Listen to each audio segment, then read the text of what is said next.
For this part of the tutorial, I'll be showing you the percussion.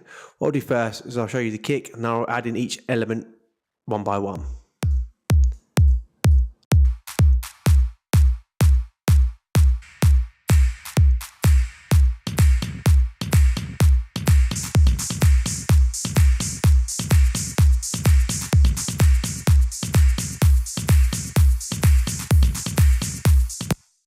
So what I'll do first, I'll quickly show you the clap that I'm using combined with the kick.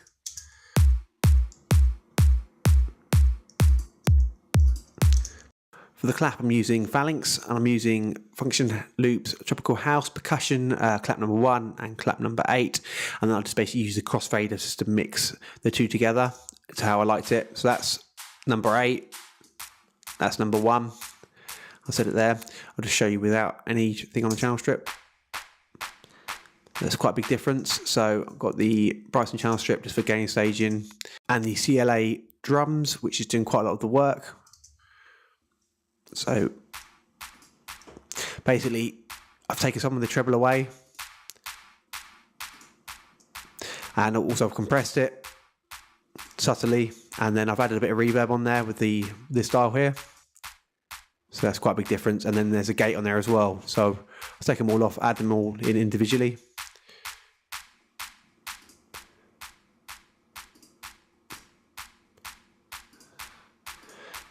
As you can hear, that's sung quite a lot. And then I got the UAD 1176, which is just compressing it a bit, as you can hear. So a little bit of attack, quick release, and then a ratio of 8.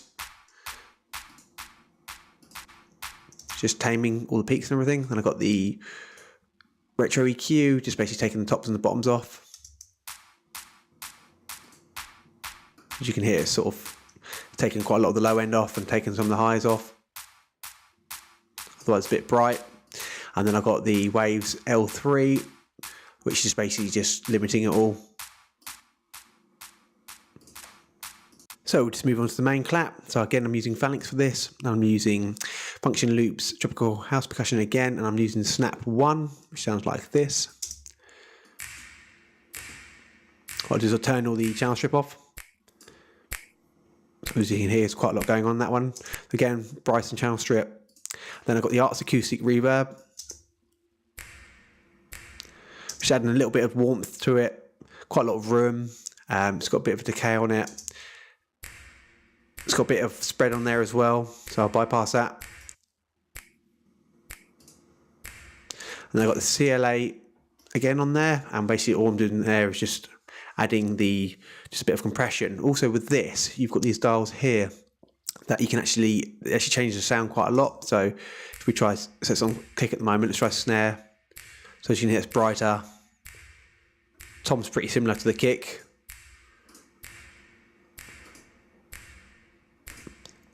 So yeah, it's made it a bit brighter, and it's sort of, I quite like that sound. And then I've got the sample delay on there as well, just sending it left and right, quite wide. So you hear it's really quite wide.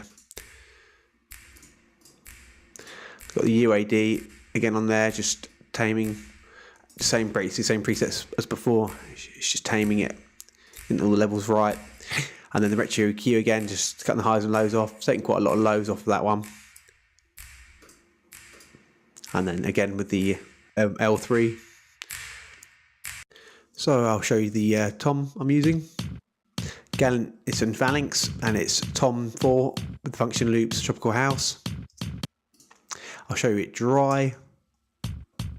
So as you can hear, that's quite boomy. So what I've done first was I put the Pro Q2 on it, just getting rid of the low end, getting rid of some of the mid-range and quite a lot of the highs. Also with this plugin, you've got this button here, which is the auto gain. What that does is anything you take away, it sort of balances the gain out. I'll show you more on this when we get to the synth part. And then what I've got on there is I've got the kick start. So basically getting it out of the way of the kick drum.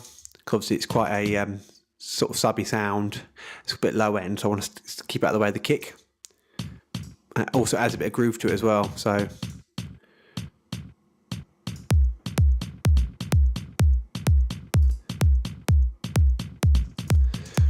and then what I've got on there after that, I've got the UAD Teletronics, basically just trying to level everything out.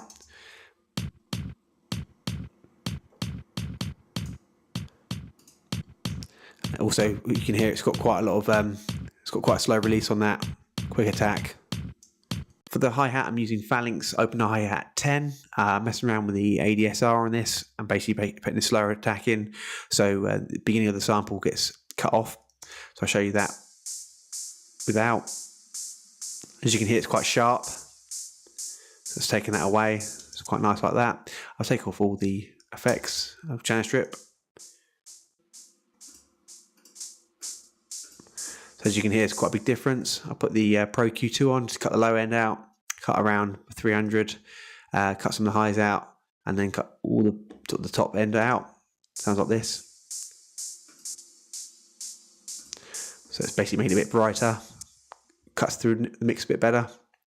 Got the CLA drums on it, which is where it's basically changing the sound quite a lot. Again, we can change the dials here, give you entirely different sound.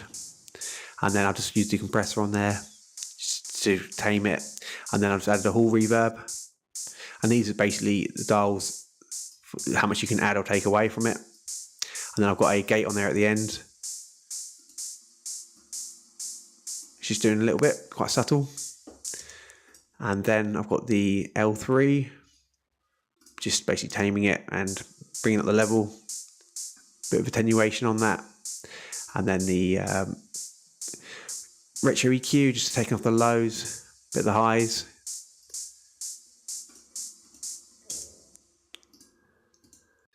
Here's the shaker I'm using. It sounds quite groovy. All it is basically straight 16ths, but it's the kickstart that makes it sound more groovy. So here's with the kick. And then we're back with the kickstart, so it sounds a lot more groovy. And what I've got on there is the Phalanx again, and the shaker number 1. From Function Loops, and then I've got the Arts Acoustic Reverb, which I find is the best reverb. I'll just bypass all the set them back one by one. As you can hear, it's had quite a lot of depth to that. So quite nice. And then the kickstart, obviously, like I said, the kickstart's just making it a bit more groovy, getting out of the way of the kick. And then the 1176, I'll usually put on percussion. It just sounds a bit more punchy. It's quite a nice compressor to have on it. Basically same setup as before. And I've got the sample delay, obviously sending it wide. Sounds better like that, I find. And then just the precision limiter, just taming the peaks. Now for the last section, which is the ride, and I've got the Function Loops Ride 2 and Ride 1, and I basically mix these two together, these two samples. So here they are individually. So I quite like the tail on that, but it's a bit strong.